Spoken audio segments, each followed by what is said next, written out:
systemically, I'm just trying to learn your system. What are you balancing it this year 50-50? Do you Still with offense. Yeah. What have you learned about that you enjoy? One, this is my first time ever being in the West Coast offense, so there's a lot of verbiage, a lot of communication. Just the concepts, the rhyme, the reason. Played against it, for a bunch of years. Coached against it, but obviously first time dealing with it on a day-to-day basis. There's a lot of good stuff there, but like anything, right? I don't care if we're talking offense, defense. You got to put in reps. You got to put in time. You got to gel. You got to get the same group out there and constantly talking through it.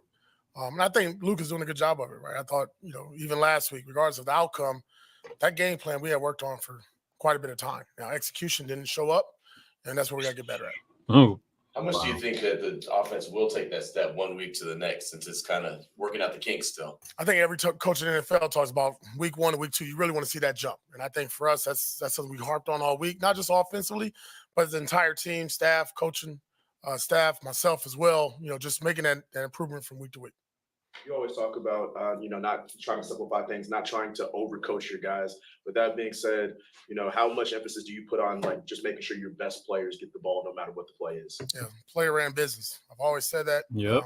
Said it the day I took over last year. I mean, we're good when our best players are playing really well, right? When Devontae Adams, Jacoby, Big Mike, Brock, Zamir, when our O-line is playing well, and I can go on and on and on. But when those guys are making plays, typically it's a good day for the Raiders. And that's what's going to come down to this game, right? We're going against one of the better teams in the National Football League, reigning MVP. I mean, all hands on deck, and our best players got to show up. Is it too soon to expect Chason to potentially be elevated in play? Who's this? Chason.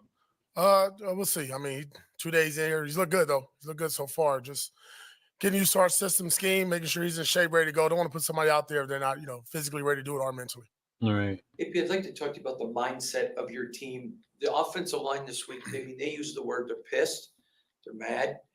Not at anyone, they're mad at themselves. As a coach, can you wish for anything more than guys that take the personal responsibility? Yeah, I mean, because again, it always starts with those guys up front, right? When we're a good offense, running the ball, throwing the ball, it starts with the O-line, protection, everything of that nature. Their mentality sets the tone. Their energy, their presence definitely starts with sets the the fucking tone. I O-line. think that's really critical, and they understood. They saw it. I mean, it was glaring what the issues were last week.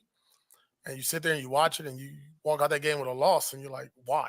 How did that happen? What was the reason? The O-line sucks. Obviously, we discussed that, and what did you like is when you have linemen that do have a little chip on their shoulder, right? Have a little bit more fire in their belly. So fucking Colton Miller, not gonna talk about it, filing though. for child We gotta go do support. it on Sunday. Khalil Mack, his daddy. Along those lines, have you liked, I guess, the attitude of the team of wanting to get back out there, of the response that they had to the loss? Yeah, I mean, bounce back, 24-hour rule, legit. Like, came in here on Wednesday, and to be honest, I know it's coaches talk, but Yeah, on to the by next far one. best Wednesday since I've taken over. Season And ain't this year, over. way better than it Long was ass the week before. It season. was physical. Guys got after it. We had to come indoors because of the smoke.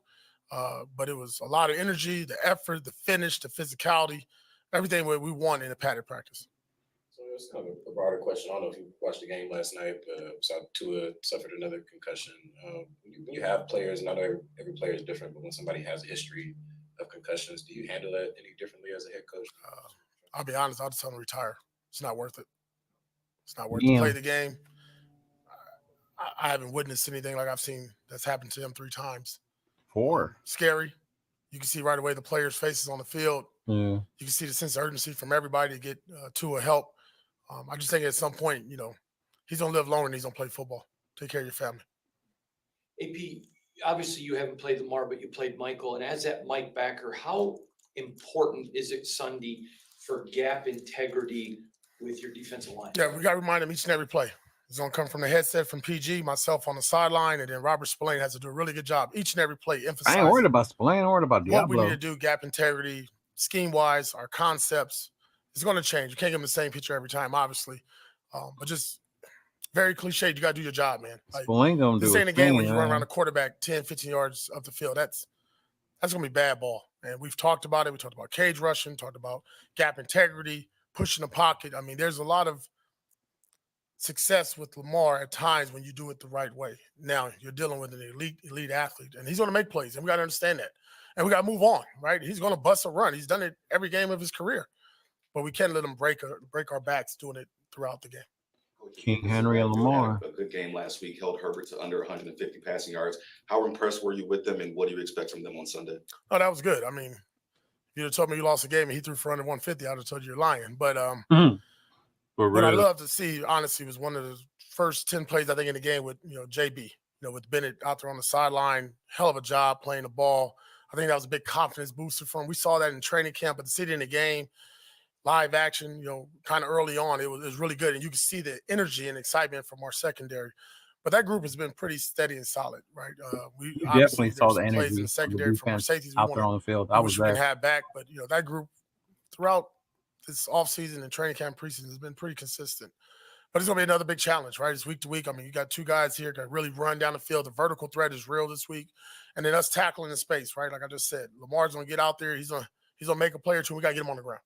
You mentioned Ja'Cory Bennett having that, training camp and preseason looking really good. How much of a chip on his shoulder is he playing with right now? Yeah. I mean, think about it. He started the season off as a starter and didn't quite end that well for him. And you saw a lot change in just his mental makeup. I think, as a rookie, you think you can go in there and you can strap up everybody, right? And nobody's ever going to catch the ball on you. And that didn't quite happen for him.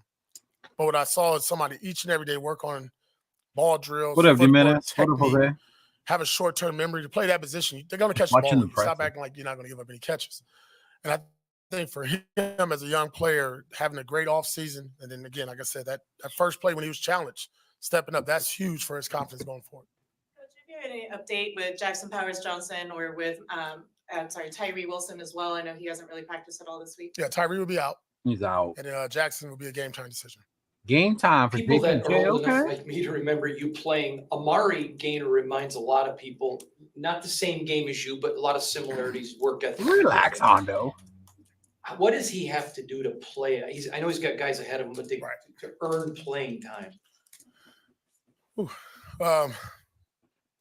Playing linebacker, I mean, we got two good linebackers, and to take 41 and 5 off the field, I don't see that happening anytime soon.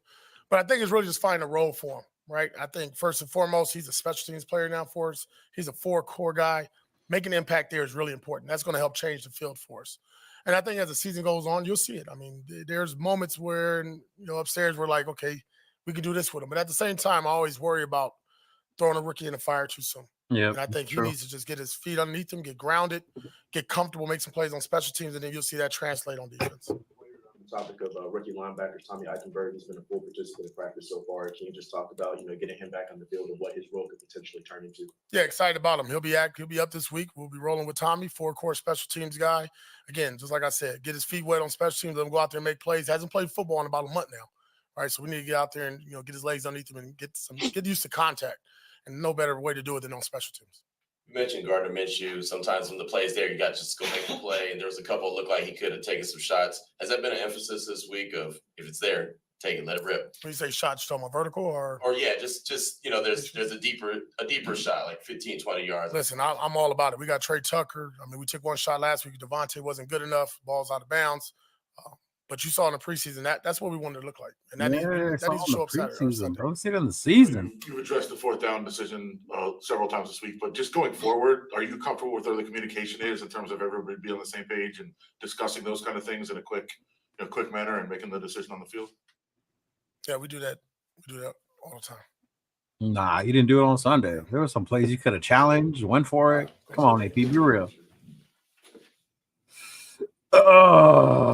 Well, there it is. We ready. Getting ready for Sunday.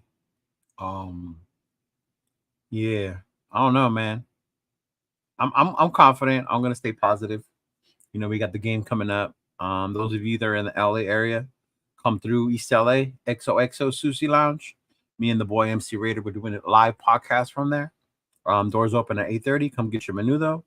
Probably do another video later on today. I know definitely going to go live tomorrow with my TRS brothers so we can do a little game preview with y'all. But what is it going to take for the Raiders to go into the belly of the beast that is Baltimore and pick up the victory?